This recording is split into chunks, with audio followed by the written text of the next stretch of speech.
ஆண்டவரும் இரட்சகருமாக இயேசு கிறிஸ்துவின் இனிய நாமத்தில் உங்கள் யாவருக்கும் அன்பின் வாழ்த்துக்களை தெரிவித்துக் கொள்கிறேன். அருமையான தேவப்பிள்ளைகளே, புதிய நாள் புதிய நம்பிக்கை தின தியானத்தின் மூலமாய் இந்த நாளில் கூட உங்களை சந்திப்பதில் நான் மிகுந்த மகிழ்ச்சி அடைகிறேன். அல்லேலூயா. இன்றைக்கு கூட கர்த்தர் நமக்கு கொடுக்கிற வார்த்தை என்ன? 1 பேதுருவின் புஸ்தகம் 2ஆம் அதிகாரம் 9வது வசனத்துடன் வாசிக்க கேட்போம். நீங்களோ உங்களை அந்தகாரத்தினின்று தம்முடைய ஆச்சரியமான ஒளியினிடத்திற்கு வரவழைத்தவருடைய புண்ணியங்களை அறிவிக்கும்படிக்கு தெரிந்து கொள்ளப்பட்ட சந்ததியாயும் ராஜரீகமான ஆசாரிய கூட்டமாயும் பரிசுத்த ஜாதியாயும் அவருக்கு சொந்தமான ஜனமாயும் இருக்கிறீர்கள். அல்லேலூயா. எவ்வளவு அருமையான ஒரு வாக்கு தத்தம் பாருங்க.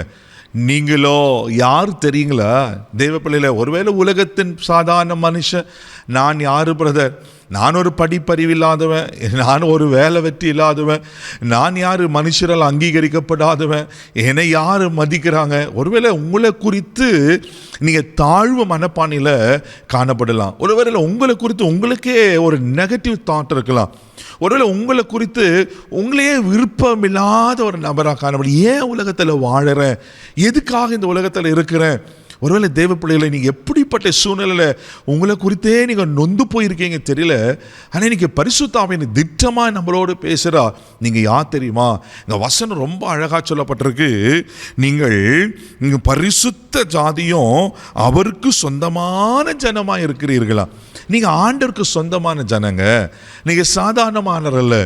ராஜாதி ராஜாக்கு, கர்த்தாதி கர்த்தருக்கு. வானம் அவருக்கு சிங்காசனம், பூமி அவருக்கு பாதப்படி.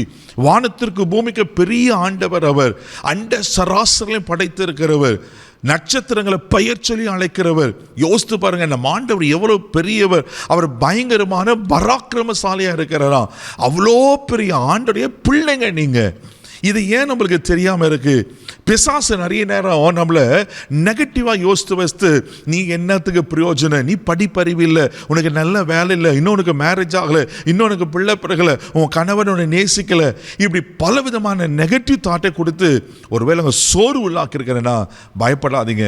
நீங்கள் ஆண்டவர் சொல்கிறாரு, நீங்கள் பரிசுத்த அவருக்கு சொந்தமான ஜனம். அல்லேலூயா.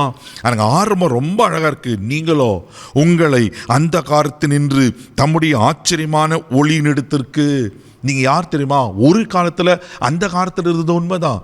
பாவத்தில் இருந்தது, சாபத்தில் இருந்தது, குறைவுகளில் இருந்தது, பலவீனத்தில் இருந்தது, 4 பேருக்கு மதிக்காத உங்களை இழிவுபடுத்தினது, அவமானத்தோடு நிந்தியோடு இருந்தது உண்மைதான்.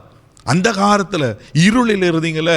ஆனால் ஆண்டவர் என்ன சொல்கிறேன்னாக்கா, நீ அந்த காலத்தில் இருந்த, நான் உன்னை என் விளையேறப்பட்ட ரத்தத்தால் கழுவி உன்னை பரிசுத்தமாக்கி எனக்கு உன்னை சொந்த ஜனமா, சொந்த பிள்ளையா, ஆமென், அவருடைய சம்பத்தான் நான் உன்னை தெரிந்து கொண்டிருக்கிறேன். அல்லேலூயா. தெரிந்து கொண்டது மாத்திரமில்லை, ஆண்டவர் சொல்கிறாரு, அந்த காலத்தில் நின்று வரவழைத்துடைய புண்ணியங்களை அறிவிக்கும்படி தெரிந்து கொள்ளப்பட்ட சந்ததியாயும் ராஜரீக ஆசாரிய கூட்டம். அல்லேலூயா. நீங்க யாருங்க? நீங்க தேவனால தெரிந்து கொள்ளப்பட்டவர்கள். நீங்க ராஜரீக ஆசாரிய கூட்டம். ராஜரீக கூட்டம், ராஜாக்களை போல கர்த்தர் வைத்திருக்கிறார். அப்போ நம்ம ஆண்டவர் உங்க இவ்வளோ மேன்மையா வச்சிருக்க சொல்ல, நீங்க ஏன் உங்களை குறித்த நெகட்டிவ் யோசிக்கிறீங்க? சோர்ந்து போகாதீங்க. தேவ பிள்ளையில, நீங்கள் அந்த காலத்தில் இருந்தது உண்மைதான், இருளில் இருந்தது உண்மைதான். ஆனால் கர்த்தர் அதெல்லாவற்றையும் மாற்றி இன்னைக்கு அவருடைய புண்ணியங்களை அறிவிக்கும்படி, ஆமென், இன்னைக்கு உங்களை வாழ வைத்திருக்கிறார் அல்லவா, இன்னைக்கு உங்களுக்கு ஜீவனை கொடுத்திருக்கிறார் அல்லவா, இன்னைக்கு உங்களுக்கு நன்மையை செய்திருக்கிறார் அல்லவா, இன்னைக்கு 4 பேர் மதிக்கும்படி வைத்திருக்கிறார் அல்லவா.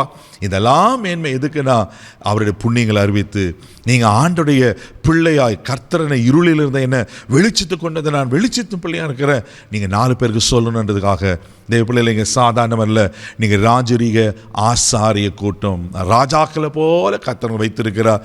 சோர்ந்து போகாதீங்க. இதை தினந்தோறும் அறிக்கை செய்யுங்க. நான் ராஜாவின் பிள்ளை, ஆமே, நான் யூத ராஜசிங்கத்துடைய பிள்ளை, நான் சாதாரணமான இல்லைன்னு அறிக்கை செய்யுங்க. நிச்சயமாக கர்த்தர் ஆசீர்வதிப்பார். கண்களை மூடி நாம் ஜெபிக்கலாம். தகப்பனே, உமக்கு நன்றி சொல்லி உம்மை துதிக்கிறோம், உம்மை ஸ்தோத்திரப்பா. ஆண்டவரே, ராஜரீக ஆசாரிய கூட்டமா அப்பா, உமக்கு நன்றி ஆண்டவரே. மேன்மைக்குரியவிழா, கனத்துக்குரியவிழா எங்களை நீங்கள் வைத்திருக்கிறீர் ஆண்டவரே. உமக்கு சொந்த ஜனப்பா ஆண்டவரே. ஒரு பிசாசு சொல்கிற பொய்யை நம்பாதபடி எல்லா நெகட்டிவ் தாட்ஸ், எல்லா விதமான எதிர்மறையான எண்ணங்கள் இயேசுவின் நாமத்தில் கேன்சல் பண்ணுறாப்பா. இன்னிலிருந்து கர்த்தர் என்னோடு இருக்கிறார், என்னை மேன்மைப்படுத்துவார். உங்களை விசுவாசிக்க உதவி செய்யுங்க. இந்த நாள் முழுதும் கரமிடித்து நடத்தும் உங்கள் தெய்வீக பாதுகாப்பு கோப்புகிற எல்லா தீங்குக்கு விலைக்கு காத்துக்கொள்ளும் இயேசுவின் மூலம் ஜெபம் கேளும் பிதாவே, ஆமென். நீங்கள் சாதாரணமான ராஜாவின் பிள்ளை. தைரியமாக போங்க. God bless you.